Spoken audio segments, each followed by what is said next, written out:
안녕하세요. 사연의 바지다의 DJ 민영입니다. 오늘 사연자는 사람이 돈 때문에 얼마나 사악해질 수 있는지를 뼈저리게 느낀 사건이 있었다는데요. 과연 어떤 사연인지 들어볼게요. 오늘도 두 가지 사연 준비되어 있는데요. 끝까지 들어주실 거죠? 그럼 오늘의 사연 바로 시작할게요. 안녕하세요. 저는 70대 할머니입니다. 저는 젊어서 일찍이 남편을 잃었어요. 첫째 아들이 이제 막 걸음마를 시작하고 둘째 아들은 태어난 지 100일도 되지 않았을 때였는데 남편이 평소 앓고 있던 심장질환으로 죽어버렸습니다. 믿고 의지했던 남편이 하루아침에 죽어버렸다는 슬픔도 잠시 정말 앞이 막막하더군요. 남편은 형제가 많은 집 막내 아들이었어요. 당시에 시아버지는 이미 돌아가셔서 안 계셨고 시어머니는 치매로 큰 아주버님 댁에서 모시고 계셨죠. 저와 아이들을 도와줄 사람은 아무도 없었습니다. 제가 기댈 곳은 친정밖에 없었어요. 하지만 친정 부모님께서는 남편을 잃고 어린 손주를 둘이나 달고 온 딸을 반가워하지 않으셨습니다. 원래 어려서부터 그랬어요. 저에게 위로 오빠가 하나 있는데 장남이라고 아들만 챙기셨거든요. 그게 문제였던 거죠. 저는 빨리 친정을 벗어나고 싶다는 생각에 고민도 안 해보고 고작 3번 만난 남자와 결혼을 했어요. 아버지가 동네에서 바둑두다 알게 된 할아버지의 조카의 손주와 말이죠. 잘 알지도 못하는 남자와 식을 올리고 아들을 둘이나 낳았습니다.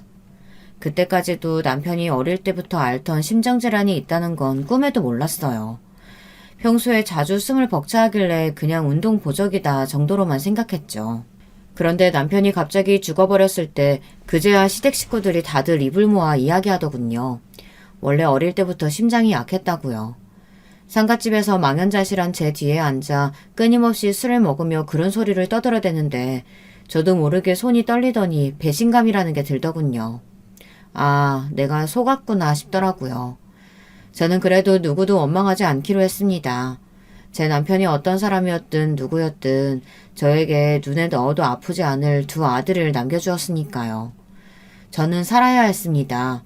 사랑스러운 아들 둘을 키워야 했으니까요. 남편과 살던 집은 시어머니 명의로 되어 있는 집이라 제가 계속 살 수가 없었어요. 남편이 죽자마자 큰 아주버님께서 집을 팔아야겠다고 하셨거든요. 큰 아주버님이 시어머니를 모시고 계시니 저는 버티고 있을 수가 없었습니다. 저는 결국은 어린 아들 둘을 데리고 집을 나와야 했습니다. 갈 곳이 없었던 저는 모진 말과 구박을 받을 거라는 사실을 알면서도 친정으로 갔습니다. 친정 부모님의 마음을 이해하지 못하는 건 아니에요. 사실 친정 부모님도 저를 받아줄 형편이 안 됐거든요. 친정 부모님도 평생 농사만 지으셔서 특별히 재산은 없으셨기 때문에 저를 거둬주시긴 힘들었죠. 네 사정 모르는 거 아니다만 너도 우리 사정 알잖아. 우리가 뭐가 있니? 아버지랑 나랑 둘이 간신히 농사지어서 두 노인네 먹고 사는데 애들까지 셋을 어떻게 건사하겠어? 건사는 무슨 건사?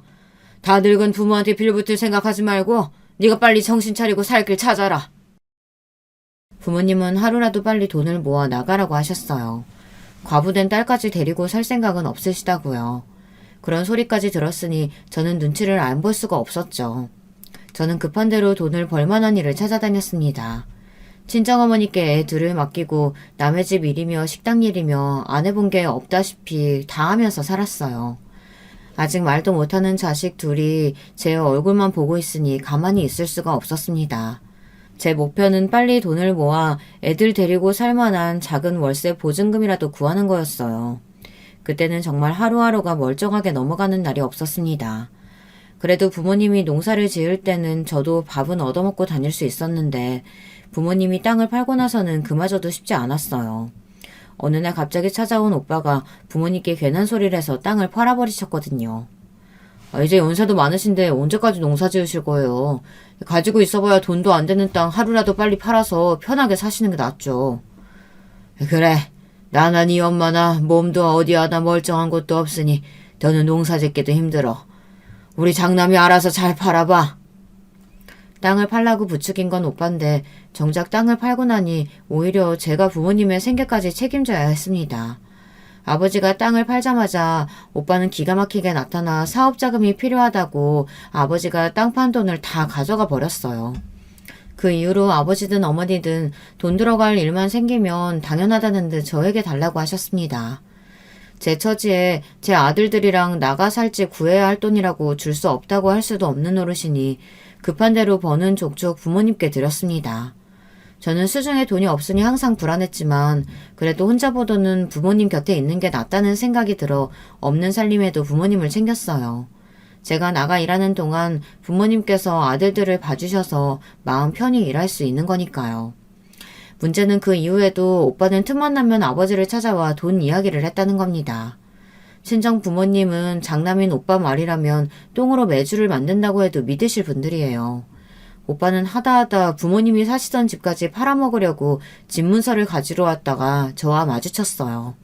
저는 오빠 손에 들린 집문서와 아버지 도장을 보고 놀라서 간신히 집문서를 빼앗았습니다. 이제 팔다 더 팔아먹을 게 없으니까 부모님 사시는 집까지 팔아먹으려고 그래? 집 하나 있는 것까지 다 팔아버리면 어머니 아버지 어디서 살라는 건데 오빠가 모시기라도 할 거야? 내가 장남인데 내 사업이라도 잘 돼야 부모님 모시고 살 거 아니야. 급한 불만 끄면 되니까 이거 내놔. 오빠는 항상 그놈의 사업 핑계만 댔습니다.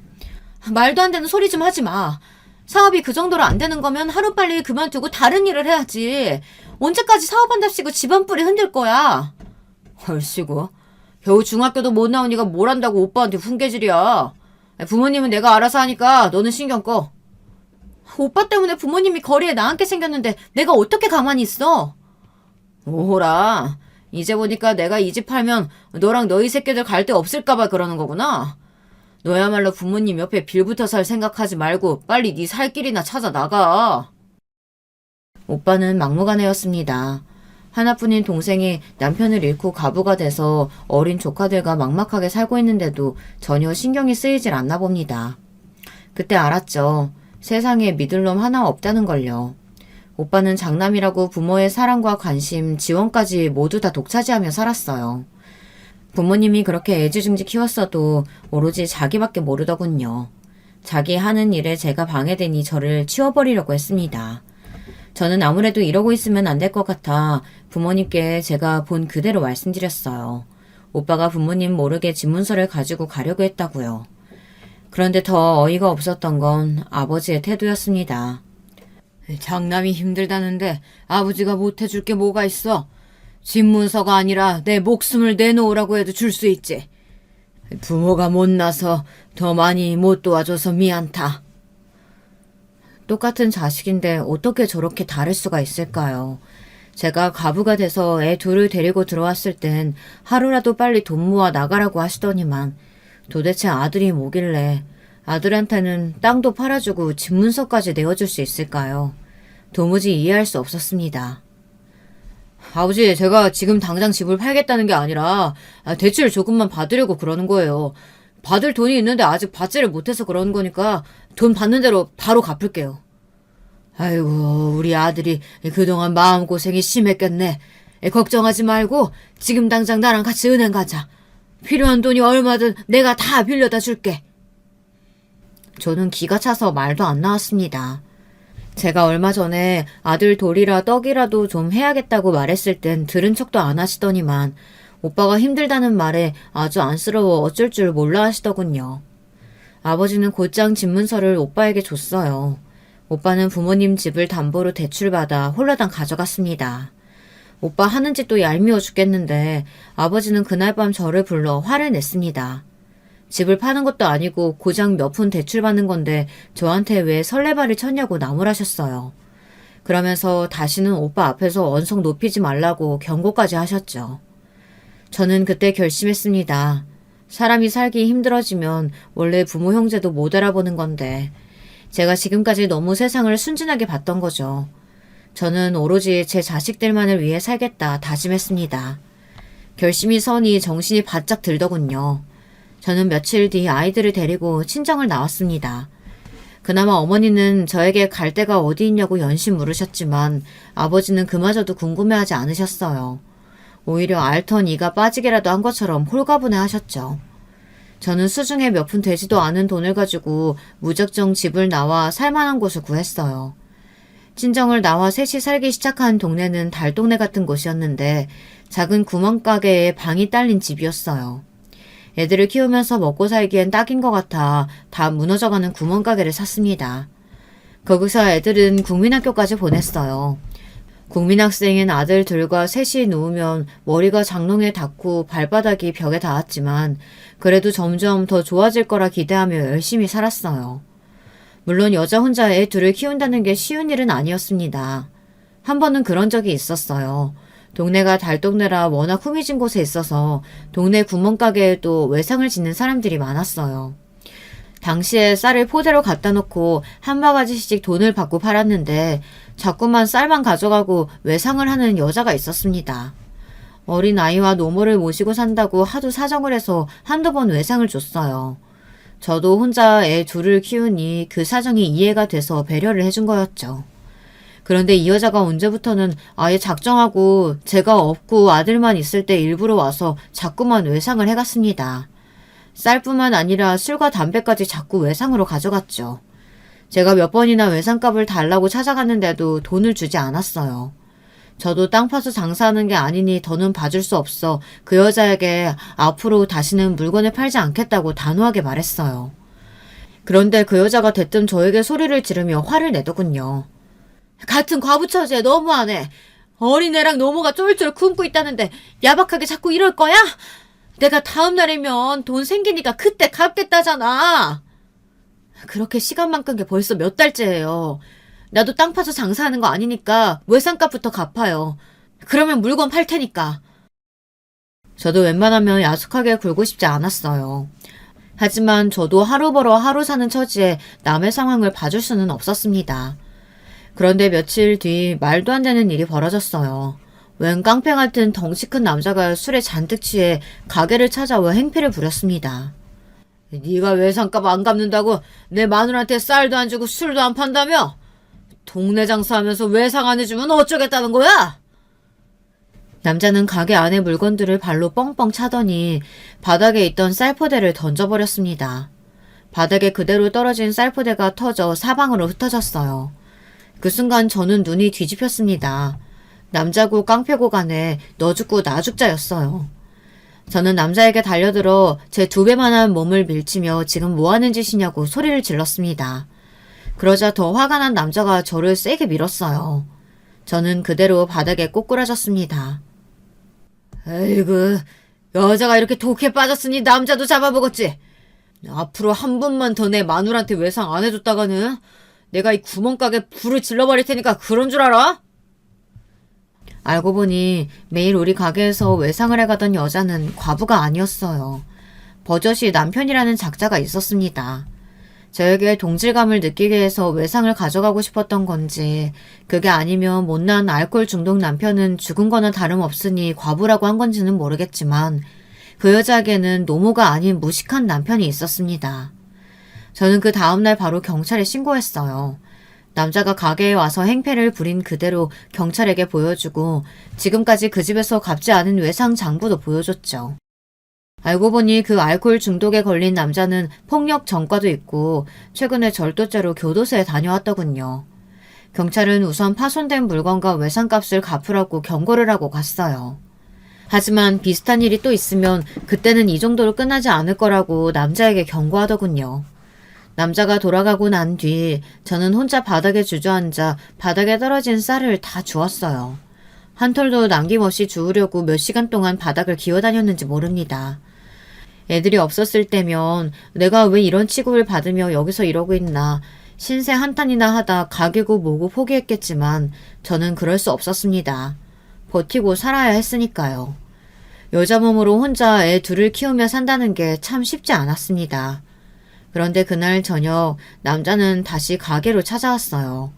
평범한 사람이라면 당연히 사과하러 왔겠지만 그 남자는 아니었죠. 또다시 술에 취해서는 저에게 해코지하러 온 거였어요. 남자는 칼까지 들고 가게에 들어와 저를 위협했습니다. 그러고는 다짜고짜 제 뺨을 갈겼어요. 저는 그럴 줄 알았습니다. 원래 인간이라는 게 잘 안 변하잖아요. 멍청한 인간이 또 교도소를 갈지도 모르는데 생각 없이 찾아온 거죠. 그때였어요. 제가 미리 부탁해 대기하고 있던 경찰들이 그 남자를 잡아갔습니다. 남자는 자기가 잘못을 저지르고도 억울하다며 소리를 질러댔지만 소용없었어요. 남자가 하는 짓을 이미 경찰들이 직접 눈으로 다 확인했으니까요. 남자는 그대로 다시 교도소로 들어갔습니다. 그때 일은 다행히 잘 해결됐지만 그날 이후에도 그런 일들은 무수히도 많았어요. 과부라고 사람들에게 멸시받고 아들들은 아버지 없는 애라고 하루가 멀다 하고 놀림을 받아야 했지만 저는 아무리 힘들고 어려워도 자식들 앞에서 한 점 부끄러움 없이 살기 위해 악착같이 노력하며 아들 둘을 키워냈습니다.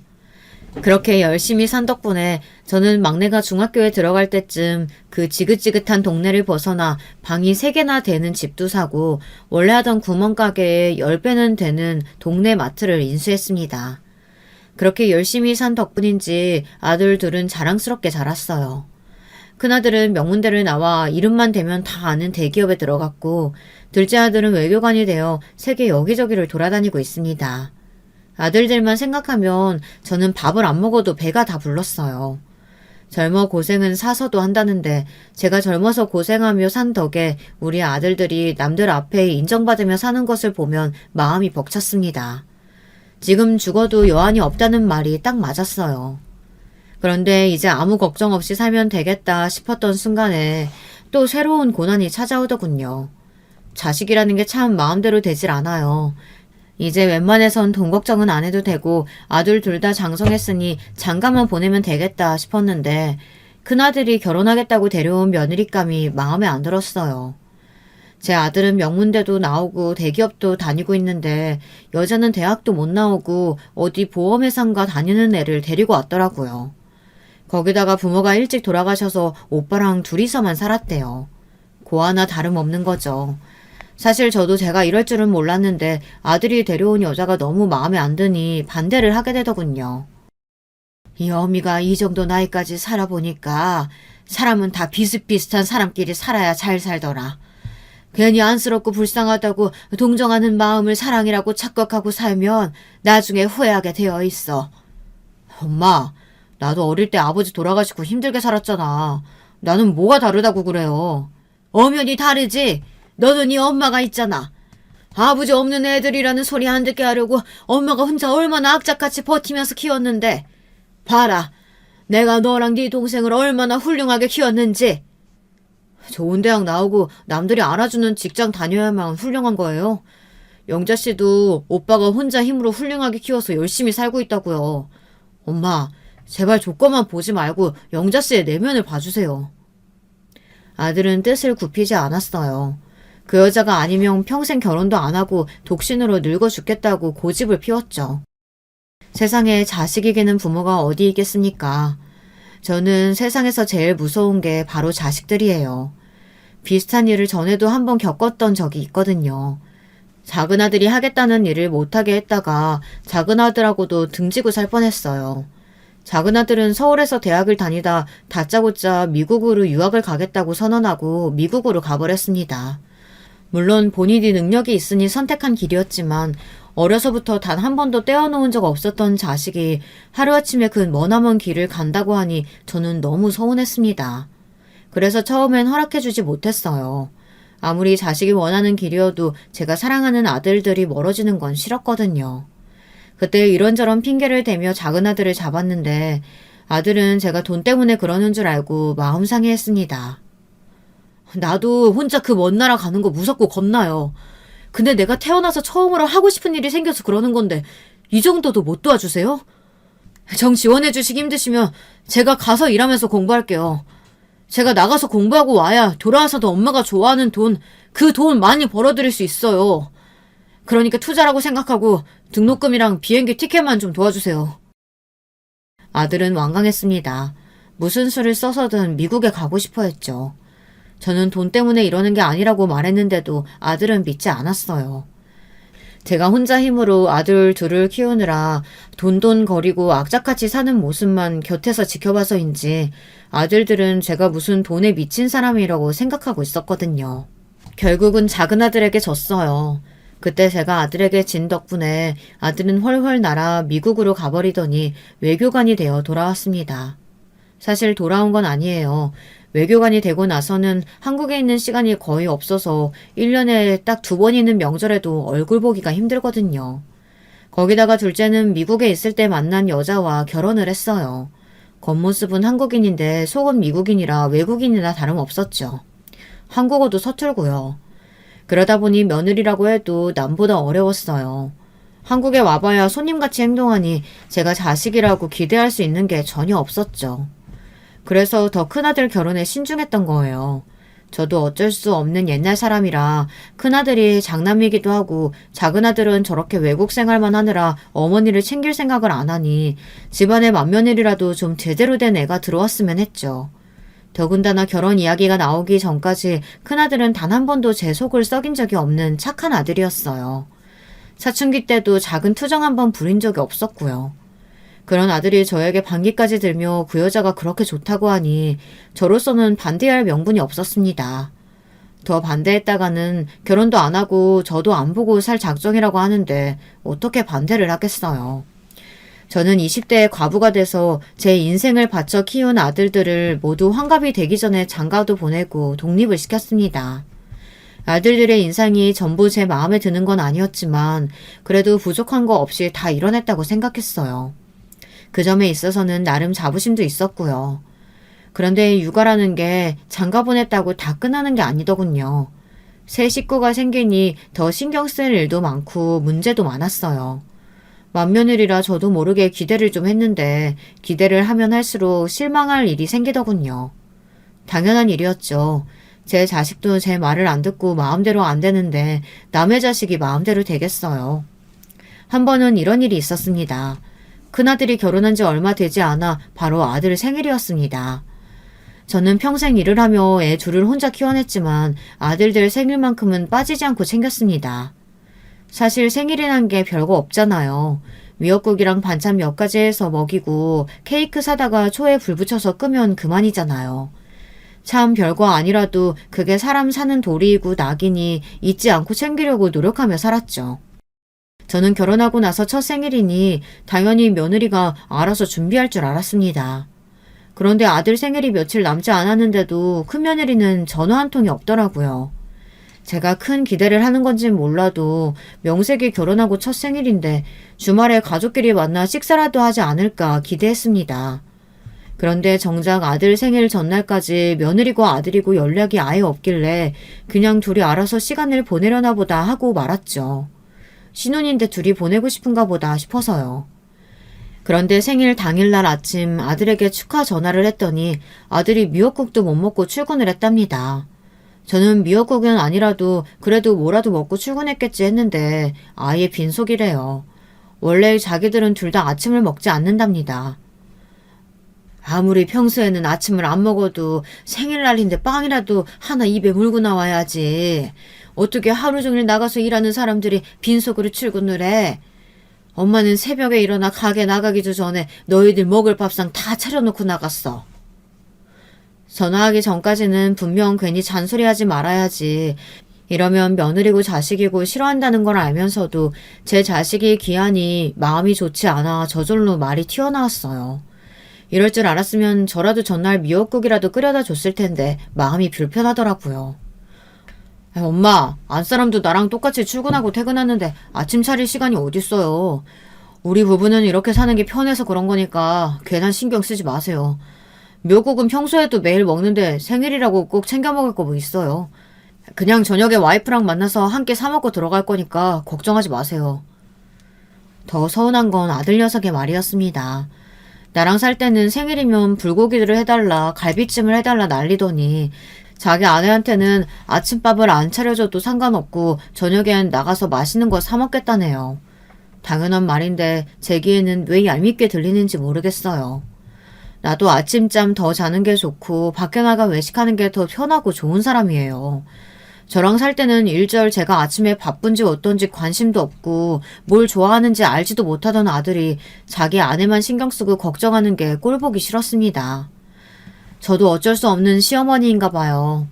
옛날에 시어머니가 저에게 잔소리 몇 마디 하면 그게 그렇게 싫었는데 저도 아들들이 하는 짓을 보면 며느리들이 부러우면서도 셈이 나더라고요.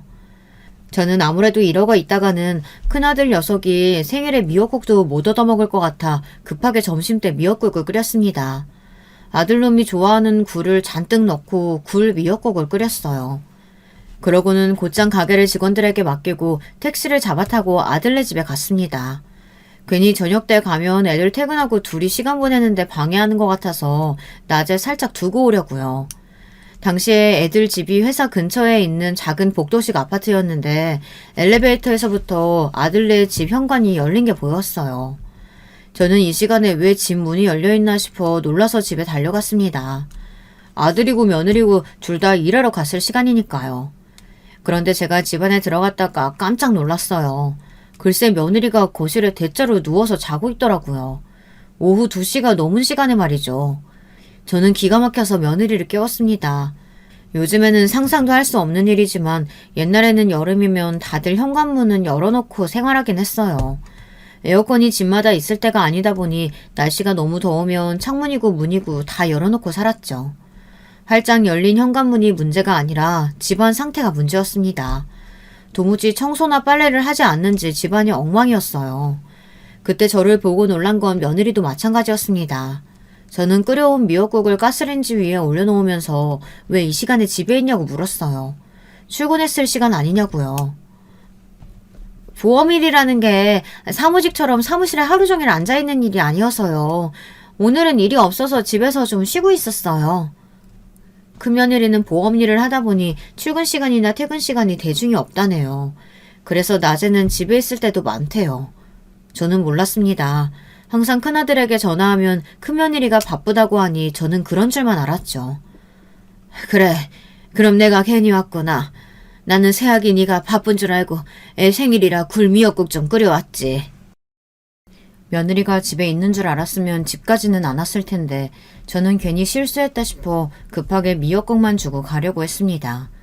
그런데 제가 굴 미역국을 끓여왔다고 했더니만 큰며느리는 제가 끓여온 냄비 뚜껑을 열고 안을 확인하더니 코를 막으며 인상을 확 구겼어요. 굴 미역국이요? 아, 저는 굴 안 먹는데. 그리고 저녁은 그이랑 나가서 먹기로 했어요. 아무리 갑자기 들이닥친 시어머니가 싫어도 그렇지 큰며느리는 얼굴에 싫은 내색이 역력했어요.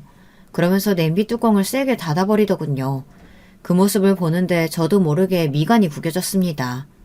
너는 싫어해도 우리 아들은 좋아해.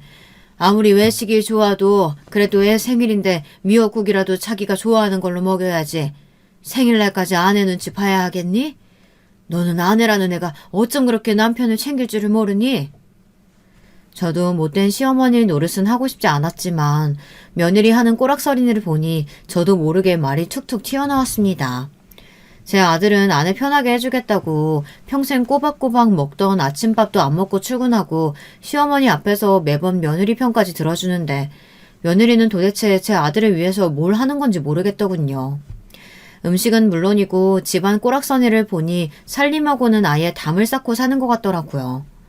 부모님도 일찍 돌아가셔서 어려서부터 오빠랑 같이 살았다는 애가 어쩜 할 줄 아는 거라고는 저렇게 하나도 없나 싶더군요. 저는 큰며느리에게 하고 싶은 말이 굴뚝 같았지만 애써 더러운 집을 외면하고 가려던 참이었습니다. 그런데 그때 며느리가 혼자 쭝얼거리는데 저에게 들으라는 식으로 이야기하더군요. 아들이 그렇게 귀하고 제가 못 믿어오시면 장가 보내지 말고 그냥 끼고 사지지 그랬어요. 아휴, 엄마 없는 사람 서러워서 살겠나. 뭐야? 새아기, 너 지금 뭐라 그랬니? 그게 시어머니 듣는 앞에서 할 소리니? 저는 10년도 훨씬 지난 일이지만 아직도 그날 일이 생생합니다. 큰며느리가 저를 쏘아보며 말대답했던 그 일을요. 가족이라도 서로 기분이 상하면 별의별 말 다 할 수도 있는 거지만 이제 막 결혼한 새아기가 시어머니가 하는 말이 좀 거슬린다고 말대꾸를 하는데 기분이 상하더군요. 이런 말 하고 싶지는 않았지만 이래서 가정교육이 중요하다는 말을 하는 거구나 싶었죠. 부모도 없이 부모랑 둘이 살면서 뭐든 가르쳐주는 사람이라고는 없었을 테니 자기 멋대로 구는 것 같더군요. 제가 그렇게 화를 내는데도 며느리는 아랑곳하지 않았어요. 뭘 어쩌라는 거냐라는 눈빛으로 저를 보고 있었죠. 그러더니 한마디 하는 말이 어이가 없었습니다. 저 이제 씻고 나가봐야 하는데 언제까지 여기 계실 거예요? 큰며느리의 뻔뻔함에 말문이 턱하고 막혀버리더군요. 저는 순간 기가 차서 헛웃음이 다 튀어나왔습니다. 저는 그대로 혀를 차며 아들 집을 나와버렸어요. 저런 애랑은 잠시도 말을 섞고 싶지 않아서요. 그 길로 택시를 잡아탄 저는 어쩌다 저런 애가 우리 며느리가 됐을까 신세 한탄만 하며 돌아왔습니다. 결혼 전에는 저도 며느리가 단지 조건이 마음에 안 들어 결혼을 반대했어요. 하지만 아들이 끝까지 버틴 덕분에 결혼을 허락했죠. 그 이후에도 저는 큰며느리를 예쁘게 보려고 노력했어요. 잘해주려고도 했습니다. 그래서 집이든 혼수든 큰며느리가 하고 싶다는 대로 다 해줬어요. 그런데 큰며느리는 결혼식 직전까지도 저에게 살갑게 굴지는 않았어요. 저는 제가 100번 양보해서 그게 다 제가 결혼을 반대해서 저에게 앙금이 남아 그러는 거라고 생각했어요. 시간이 지나면 자연스레 가족이 될 줄 알았죠. 그런데 큰며느리는 제가 생각했던 것보다 훨씬 더 별로였어요. 제 마음에 안 드는 정도가 아니라 애가 기본이 하나도 안 됐더군요. 하지만 이제 와서 뭘 어쩌겠어요. 제가 무슨 말을 해도 아들은 저런 상식 없는 애가 좋다는데요. 그날도 제가 가게로 돌아오니 바로 아들에게 쪼르르 연락이 왔어요. 왜 연락도 없이 집에 와서 며느리에게 잔소리를 하고 갔냐고 따지더군요. 어머니가 도대체 뭐라고 하셨길래 그 사람이 울면서 전화 왔어요. 자기가 생일인데 미역국도 못 챙겼다고 미안하다고요. 제가 어머니께 분명히 괜찮다고 했는데도 꼭 그렇게 티를 냈어야 했어요? 그 독한 게 네 앞에서는 울었다고? 아이씨구, 아주 백녀시가 따로 없구나. 내 앞에서는 그렇게 찬바람 쌩쌩 불더니만 남편 앞에서는 여우짓 하는 게 걔 아주 무서운 애다. 그랬습니다. 제 앞에서는 표정 하나 안 변하고 독하게 굴던 게 아들한테 전화해서는 미안하다고 울었다고 하는데 정말 기가 막히더군요. 어머니, 제발 그만 좀 하세요. 어머니 마음에 안 든다고 자꾸 이러시면 어떡해요. 제가 이혼이라도 당해야 속이 시원하시겠어요? 아들들이 잘 살길 바라시면 어머니가 아들이고 며느리한테 신경 끄고 사셔야죠. 아들의 모진 소리를 듣는데 제 머리가 띵했습니다. 그때야 알겠더군요. 이제 더는 제 아들이 아니라 며느리의 남편이 되었다는 사실을요. 저는 모든 게 다 마음에 안 들고 서운했지만 단념하기로 했습니다. 아들 말대로 해주기로 했어요. 제가 며느리가 아무리 싫어도 저랑 사는 게 아니고 아들이랑 둘이 사는 거니 자기들끼리 행복하게 살면 그만이다 마음을 접기로 했어요. 아들 말대로 괜히 저 때문에 사이가 틀어져서 헤어지기라도 하면 평생 그 원망을 듣고 살아야 하니까요. 저는 그때부터 일절 아들들에게 신경을 쓰지 않았습니다. 저는 자식들에게 부모로서 할 도리만 하며 저대로 살았어요. 열심히 가게 일도 하고 쉬는 날이면 혼자 운동도 다녔어요. 동네 친구들이랑 놀러 다니면서 자유롭게 살았습니다. 그 사이에 아들들은 자식들도 낳고 더 바쁘게 사는 것 같았죠. 자식 키우며 사는 모습이 안쓰러워 도와주고 싶다가도 며느리만 떠올리면 아차 싶어서 신경 쓰지 않았습니다.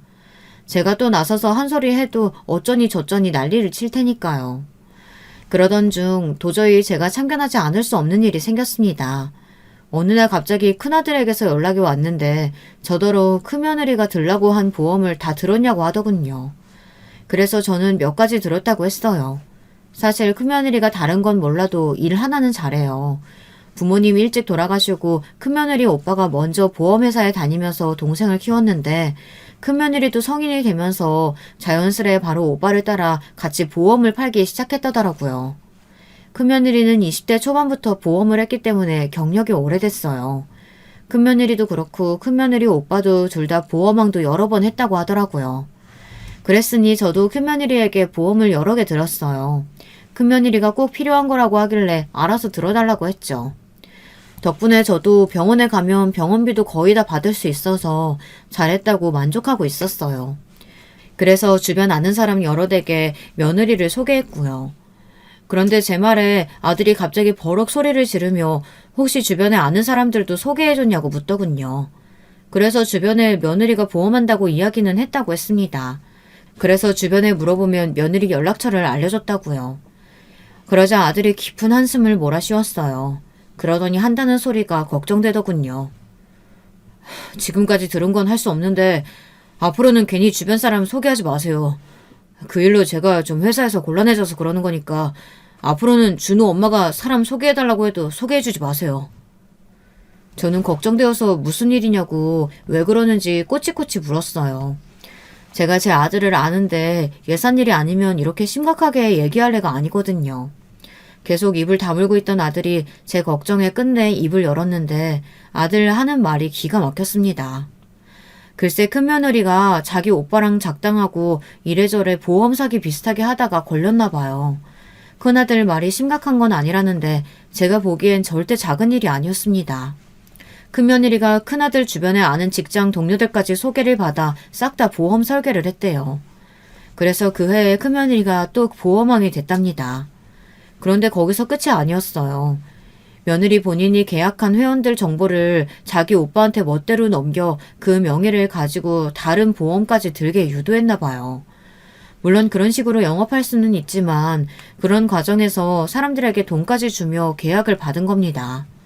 그렇게 다른 보험을 들게 하고 만약 그 사람이 다른 사람을 소개하면 또 돈을 주는 방식으로 멋대로 해왔던 거죠. 그게 소문이 나서 큰며느리와 큰며느리 오빠 보험회사에서 감사를 받았나 봐요. 그뿐이 아니라 문제는 그게 큰아들 직장에 소문이 나서 아들이 직장에서 곤란했나 보더라고요. 사람들이 꼭 다단계 갔다고 뒤에서 수군거린답니다. 거기다가 손주 친구 엄마들까지 끌어들여서 동네에서도 얼굴 들고 다니기가 민망하대요. 제가 이럴 줄 알았어요. 그 요망한 것이 한 번은 사고 칠 줄 알았습니다. 저는 평소처럼 참고 넘어가려고 했는데 아무래도 큰아들의 깊은 한숨소리가 마음에 걸려 며느리를 찾아갔습니다. 신혼 때 이후 아들 집이라고는 생전 찾아가지 않았었는데 아무래도 이번 일은 그냥 넘어갈 수가 없어 집으로 갔어요. 그런데 오랜만에 찾은 집은 여전히 엉망이었습니다.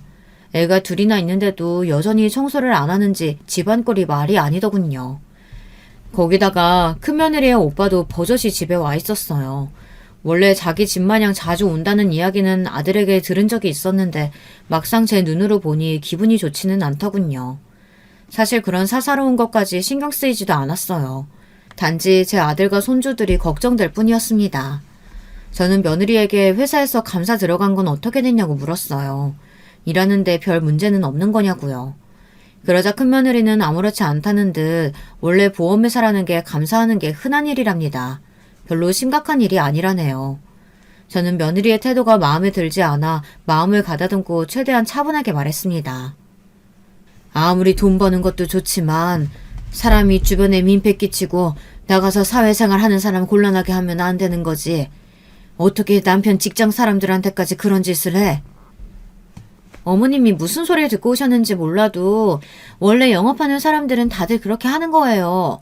그렇게라도 하니까 보험왕도 하면서 애들 키우는 거죠. 우리 아들이 능력 없어서 애들 굶기는 것도 아닌데 너무 그렇게 악착같이 하지 마. 너도 이제 나이가 있는데 보험은 소일거리로 하면서 집에서 애들 챙기고 살림 열심히 해야지. 그게 돈 버는 거야. 저도 하고 싶은 말은 굴뚝 같았지만 애써 참고 좋게 말한 겁니다. 그런데 그때였어요. 옆에 있던 큰며느리 오빠가 불쑥 말을 끼어들었습니다. 사돈 어르신이 뭘 몰라서 하시는 말씀인데 어르신 아들만 돈 잘 버는 거 아니에요. 준호 엄마도 최선을 다해서 이 자리까지 온 건데 그렇게 멋대로 이래라 저래라 하시면 안 되죠. 시어머니라고 해준 것도 없으면서. 순간 저는 제 두 귀를 의심했습니다. 잘못 들은 건 줄 알았어요. 저는 기가 막혀서 헛웃음이 다 나왔습니다. 말씀 참 이상하게 하시네요. 제가 언제 준호 엄마 일하지 말고 집에서 눌러 앉으라고 했습니까? 그리고 말이 나와서 말인데 남편이고 자식이 주변 사람들한테 다단계 소리까지 듣는데 그런 일에서 돈 많이 벌어봐야 그게 다 무슨 소용이에요. 사돈 어르신도 혼자 아들 키우셨다면서 세상을 너무 모르시네.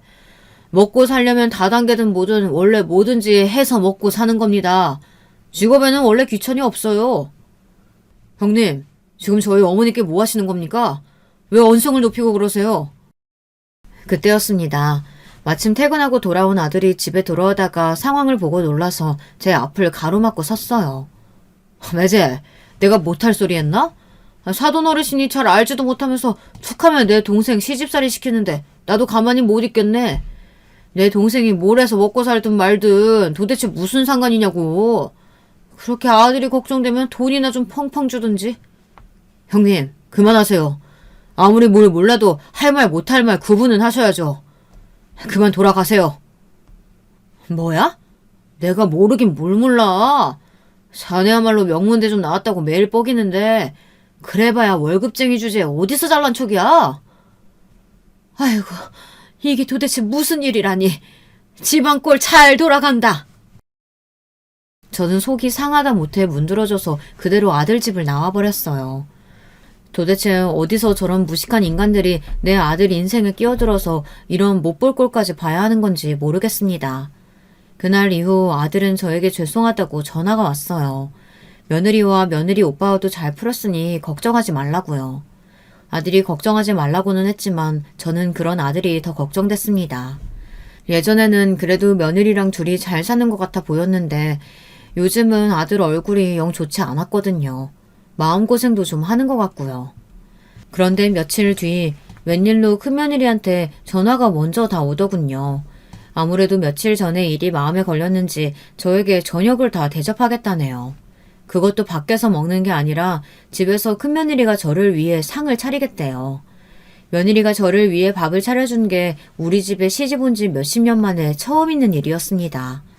저는 며느리만 생각하면 괘씸해서 다신 보고 싶지 않았지만 그래도 제 손주까지 낳고 제 아들과 산 세월이 있으니 어른으로서 너그럽게 이해하고 넘어가 주자 싶어 그렇게 하겠다고 했습니다.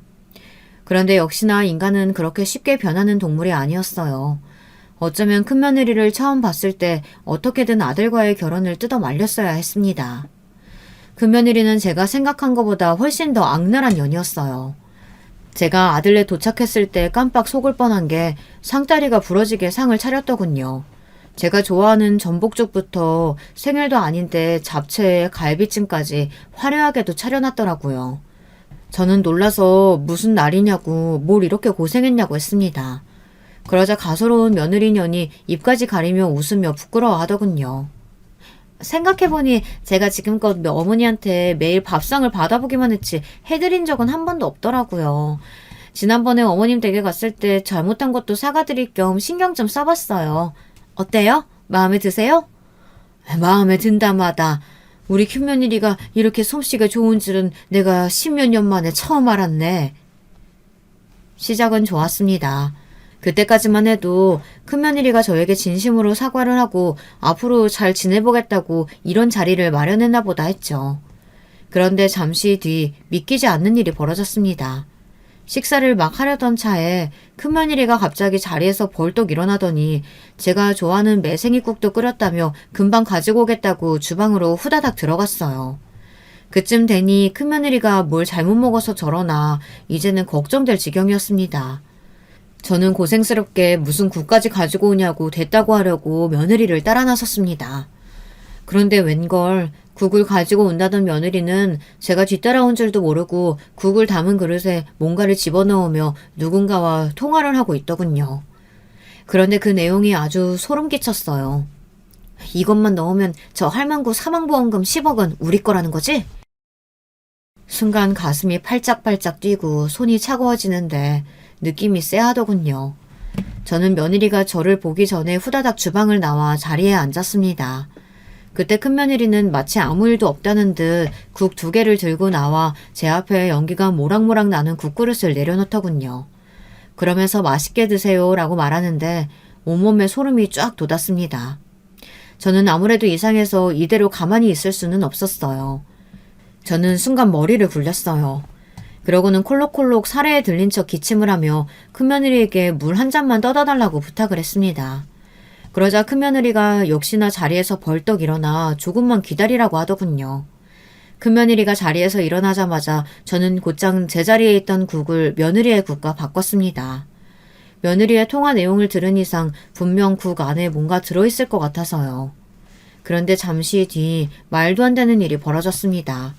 식사하던 며느리가 갑자기 헛구역질을 하기 시작하더니 입에서 거품이 부글부글 끓어오르기 시작했어요. 그러더니 몸을 벌벌 떨면서 뒤로 쿵 소리를 내며 넘어져 버렸습니다. 큰며느리는 그대로 기절했어요. 저는 너무 놀라 큰며느리의 상태를 확인하곤 곧장 119를 불렀습니다. 다행히 금방 도착한 구급차가 며느리를 응급실로 데리고 갔습니다. 저는 큰며느리와 응급실에 가며 아들에게 연락했어요. 그리고 그날 밤 있었던 일을 설명했습니다. 응급실에 도착한 저와 아들은 제발 아니기를 바라던 이야기를 듣고야 말았습니다. 며느리가 먹은 국에서 맹독성 농약이 나왔답니다. 며느리는 곧장 위세척을 받았어요. 아마 조금만 늦었으면 며느리는 사망했을 거랍니다. 의사 말을 듣자마자 저는 그대로 바닥에 주저앉고 말았습니다. 그런데 그때 아들은 곧장 며느리의 핸드폰부터 확인했어요. 제가 주방에서 며느리가 누군가와 통화하는 내용을 들었으니 가장 최근에 통화한 사람이 며느리와 공모해 저를 죽이려고 한 일이라는 거죠. 그런데 번호를 확인한 아들은 저만큼이나 침통한 표정으로 머리를 움켜쥐었습니다. 내가 이럴 줄 알았어. 이럴 줄 알았다고. 그게 무슨 소리야? 누군데 그래? 제 말에 순간 눈물을 왈칵 쏟은 아들은 갑자기 제 앞에 무릎을 꿇고 앉았습니다. 어머니, 죄송해요. 이게 다 제 잘못이에요. 어머니가 결혼하지 말라고 했을 때 결혼하지 말았어야 했는데 저런 악마 같은 여자랑 결혼해서 제가 어머니까지 잃을 뻔했어요. 저는 아들부터 진정시켰습니다. 아무래도 이 사달의 원흉인 큰며느리 년이 농약을 먹여 나를 죽이려고 한 일만이 만행의 끝은 아닌 것 같았습니다. 그런데 애써 눈물을 삼킨 아들이 경찰에 신고부터 하더군요. 그로부터 얼마 뒤 경찰이 응급실로 찾아왔어요. 아들이 경찰에게 증언하는데 저는 경악을 금치 못했습니다. 알고 보니 큰며느리 년은 사기꾼도 이런 사기꾼이 없더라고요. 큰며느리 년이 저를 죽이겠다고 함께 공모한 게 바로 그년의 오빠였습니다. 그런데 아들 말이 오빠라고 우리에게 소개했던 남자가 친오빠가 아니랍니다. 저번에 일 있고 나서 아무래도 이상해서 내가 좀 알아봤는데 알고 보니까 내가 알고 있던 형님이 준호 엄마 친오빠가 아니더라고. 부모님이 일찍 돌아가셨다는 것도 거짓말이고 원래는 고아원에서 자랐대. 그 오빠라는 사람도 고아원에서 같이 자랐던 남자고. 세상에 어떻게 이런 일이 있을 수 있을까요? 그러니까 큰며느리는 애초에 결혼할 때부터 저와 아들을 속인 거였어요. 아들이 아무래도 아내와 그 오빠라는 놈이 이상해서 사람을 시켜 뒤를 캤는데 큰며느리와 그 오빠라는 남자는 고아원에서 나가면서부터 둘이 내내 살았답니다. 그러면서 친오빠라고 속이고 결혼까지 하고 지금까지 제 아들의 형님 행세까지 한 거죠. 거기다가 저와 아들에게 이것저것 보험까지 가입하게 하더니만 이제는 두 년놈이 작정하고 저를 죽이려고 한 거예요. 제 생명보험을 노리고요. 저는 순간 온몸에 털이란 털이 다 서는 경험을 했습니다. 정말 너무 무서워서 몸서리까지 쳤어요. 만약 오늘 제가 통화를 듣지 못해서 아무것도 모른 채 매생이국을 먹었다면 저는 그대로 죽었을 거예요. 그리고 전 연놈이 제 아들에게까지 농약을 먹여 죽이려고 할지도 모를 일이었죠. 며느리녀는 깨어나자마자 곧장 검찰 조사를 받았어요. 그 오빠라고 우기던 동거남과 함께 말이죠. 더 충격인 건 그 연놈들이 제 아들 모르게 아들 명의로 생명보험을 2개나 더 들어놨더군요. 거기다가 손주들 보험까지 여러 개 들어놨어요. 그 연놈들이 더 징그러운 게 자기들의 잘못을 인정하지 않는다는 겁니다. 양심도 없는 연놈들이 절대 나쁜 의도를 가지고 보험에 든 게 아니라고 우겼지만 저는 믿을 수가 없었습니다. 문제는 며느리년이 자기가 탄 농약을 자기가 먹어버리는 바람에 형이 길지 않을 것 같다고 하더군요. 잘하면 벌금형 정도로 끝날 수 있고요. 그쯤 되니 차라리 내가 그 농약을 먹었어야 하나라는 생각까지 들었습니다. 응급실 사건이 있은 지 벌써 반년이 넘었어요. 답답하게도 아직 사건이 다 해결되지는 않았어요. 계속 소송은 진행 중이고 아들과 큰며느리 년의 이혼 소송도 진행 중입니다. 아직 막내 손주가 미성년자라 양육권 소송까지 하고 있거든요. 소송이 길어지니 아들도 지치고 저도 답답할 때가 있지만 그래도 저는 포기하지 않을 겁니다. 제가 지금까지 어떻게 살아왔는데 그런 나쁜 연놈들 정도 상대하지 못하겠어요. 그런 거지 같은 것들은 벌받아 마땅하죠. 여러분들께서 저에게 포기하지 말라고 끝까지 싸워서 이기라고 용기를 좀 주세요. 힘이 되는 댓글 많이 남겨주시면 제가 하나하나 다 확인하고 끝까지 포기하지 않겠습니다. 끝까지 저의 이야기 들어주셔서 감사합니다. 여러분들께는 항상 즐거운 일만 가득하시길 바랄게요.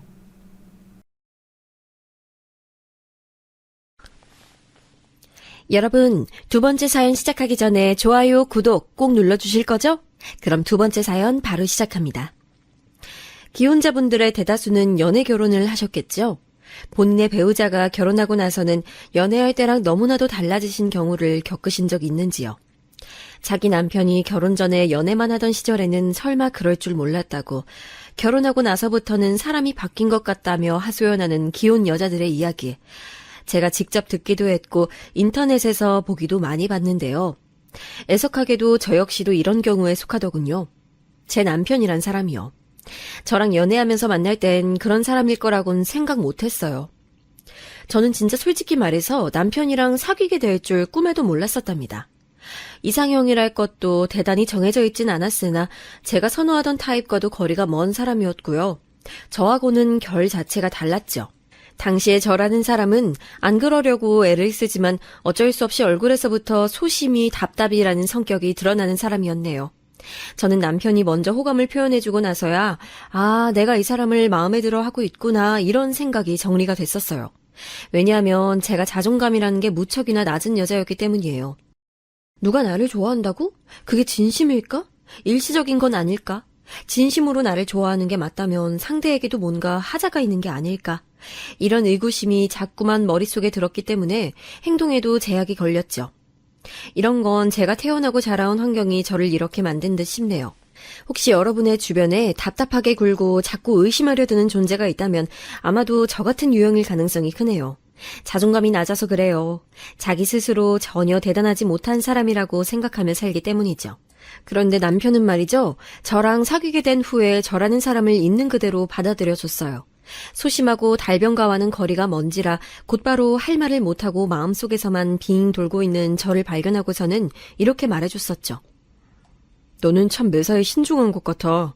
이런 사람은 덤벙대지 않고 실수를 잘 안 하더라. 그러니까 너만이 가진 장점이라고 할 수 있지. 뭐? 장점이라고? 나한테 장점이라는 게 있다니. 그것도 내 답답한 면을 장점이라고 얘기해주다니. 오빠, 나 지금 기분이 너무 이상하고 낯설다. 뭘 그렇게 당황하고 그래. 나는 느낀 그대로 말해주는 것뿐인데. 세상 모든 사람이 어떻게 자기 생각을 시원하게 표현하고 살 수 있겠어. 이런 사람 저런 사람 다 있는 거지. 너도 여러 가지 유형들 중에 하나일 뿐이야. 너무 어깨 축 처져 있지 마. 알고 보면 네가 장점이 많은 사람이야. 조금 부끄럽게도 제가 평생에 그런 말을 들은 것은 그때가 처음이었기에 마음이 마구 흔들렸답니다. 저 스스로 창피해하는 면모를 누군가 좋게 봐주니까 마음이란 게 속절없이 열리고 말았죠. 제가 남편하고 사귀게 될 줄 상상 못했었다고 했잖아요. 그런데 그것보다 더 상상 못했고 꿈에서조차 생각 못해본 게 바로 남편과의 결혼이었어요. 우리 처음 사귀기로 했던 때보다 너 진짜 다른 사람처럼 달라진 거 알아? 내가 너를 변화시켰구나 싶어. 너를 이렇게 발전시킨 내가 진짜 신기하고 대단한 것 같네. 남편은 저랑 있으면 자기가 대단한 남자가 된 기분이라 고취감이 든다고도 했었네요. 그렇게 보자면 서로에게 긍정적으로 영향을 끼쳤던 것 같아요. 당시에 남편은 계약직으로 직장을 다니고 있었는데요. 안타깝게도 재계약에는 실패했고 남편은 이것에 커다란 충격을 입었습니다. 내가 이대로 끝이라니. 분명히 재계약 될 거라고, 보나마나 성공일 거라고 다들 나한테 그랬었는데 난 그래서 의심도 하지 않았어. 내년에도 지금의 일을 계속하고 있을 거란데 의심을 하지 않았단 말이야. 그런데 지금 이게 뭐야. 진짜 자존심이라는 게 박살난 것 같다. 오빠, 너무 그렇게 좌절할 거 없어. 세상에 어디 일자리가 거기만 있어? 재계약, 나도 오빠 말 듣고서 무조건 될 거라고 생각했었기 때문에 이런 소식이 당황스럽긴 하지만 냉정하게 따져보자면 될 거라는 확률이 100%는 아니었잖아. 어쩔 수 없었던 일이라고 생각하고 이제 그만 털고 일어나자. 오빠라면 더 좋은 직장 잡을 수 있을 거야. 그렇겠지. 나 김상훈이가 보란듯이 더 성공을 거두려고 이런 시련이 온 거겠지? 진짜 너무 날벼락 같은 일을 당했는데 너라도 나 위로해줘서 고마워. 너 없었으면 내가 많이 힘들었을 거야. 남편은 제가 건넨 위로에 받았던 충격을 떨치고 그 직장에서의 생활을 덤덤하게 마무리 지을 각오를 다질 수 있었는데요. 근무 마지막 날에 충격적인 전말이 밝혀지고 말았어요. 알고 보니까 남편이 재계약 못할 것이라는 것을 그 동료들은 다 눈치채고 있었다네요. 그럼에도 남편을 더 나락으로 떨어뜨리려고, 놀려먹으려고, 좌절에 빠뜨리려고 일부러 재계약 무조건 된다. 이미 재계약 확정이나 다름없다. 이렇게 바람을 넣어왔던 것입니다.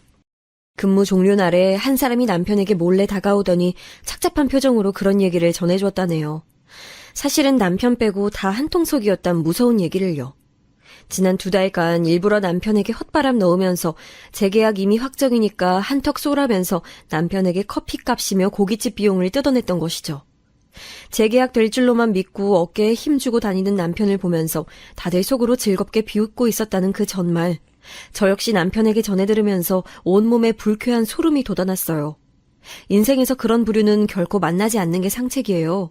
남의 상처에 신경 안 쓰고 괴로워하는 모습을 보면서 그걸로 자기가 더 우월하다는 것을 느끼는 못된 부류들이 있죠. 남편은 직장에서 그런 부류를 만나 철저히 농락당한 것이었습니다. 사람에 대한 신뢰가 바닥을 쳤고 나 이번 일로 진짜 남자로서 자존심에 금이 가버렸다. 회복이 될지 모르겠다. 나 이제 어떻게 사회생활이라는 걸 다시 할 수 있을까? 설마 내가 이렇게 우스운 꼴을 당할 줄이야. 남편은 눈물을 글썽이며 허망한 표정을 짓고 있었죠. 모든 여자분들이 그렇진 않겠지만 대체로 여자들에겐 이성을 향한 모성애를 느끼게 되는 그런 것이 내재되어 있대요. 저도 그랬나 봐요. 그 순간에 저는 이 남자가 너무 안쓰럽고 안타깝게 여겨졌고 제가 보듬어주고만 싶어졌어요. 그간 사귀면서 느껴온 애정과는 살짝 종류가 다른 기분이었죠. 왠지 모를 측은지심에서 피어오르는 애틋함이라고나 할까요? 그런 게 느껴지더라고요. 너 솔직히 속으로 나 우습게 보고 있지? 꼴이 비참하게 됐다면서 나 비웃고 있지? 뭐라고? 절대 아니야, 오빠. 난 그렇게 생각한 적 없어.